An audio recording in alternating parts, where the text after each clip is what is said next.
Dalším prvkem ve stínění jsou plize žaluzie, které je možné montovat jak na křídlo okna, tak i na zeď nebo na strop.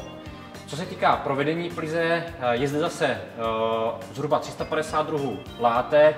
Látky jsou zejména bezúdržbové. Co se týká barevnosti, je možné doladit i tyto barevné profily. Ovládání je potom velice snadné, a to plize nabízí velikou škálu možností ovládání. Můžeme ovládat ze spodu nahoru,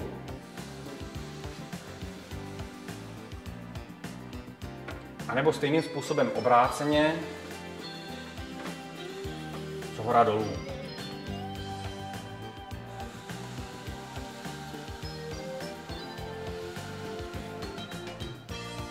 V případě, že jsou to balkonové dveře a tímhletím profilem už bychom nedošáhli nahoru, můžeme použít tuto tyč, která se takhle velice snadno nasadí na profil a můžeme vytáhnout bez problémů nahoru. Další hlavní takovou výhodou tohoto systému je, díky ovládání, v případě, že máme přízemní byt, můžeme si přistínit pouze polovinu okna, a to hlavně kvůli tomu, aby nám lidi z ulice nekoukali do interiéru.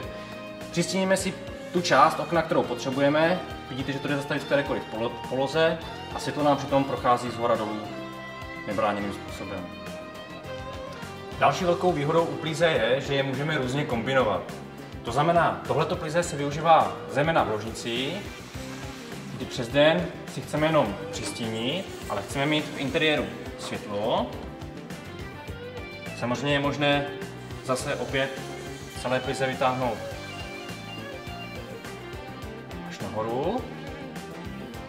A na noc, kdy potřebujeme mít tmu, si stáhneme druhé plize.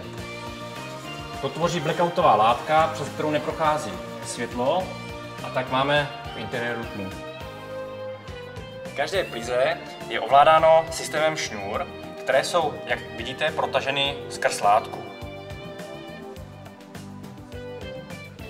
Další možností plize je tzv. Duet, u kterého nevidíme ani provázky, ani děrovanost látky. Možnosti ovládání u plize jsou 4.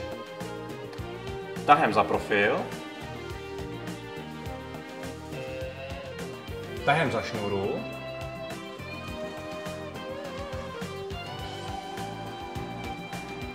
tahem za řetízek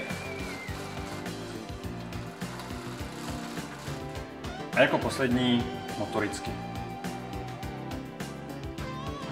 Všechny tyto plize, jak vidíte, je možné použít na jakákoliv svislá okna, na střešní okna, na zimní zahrady v podobě plafontu a nebo do jakýchkoliv atypických oken. To znamená oblouky, trojúhelníky a podobně. Na všechny tyto produkty se můžete přijít podívat k nám do prodejny, těšíme se na vaši návštěvu.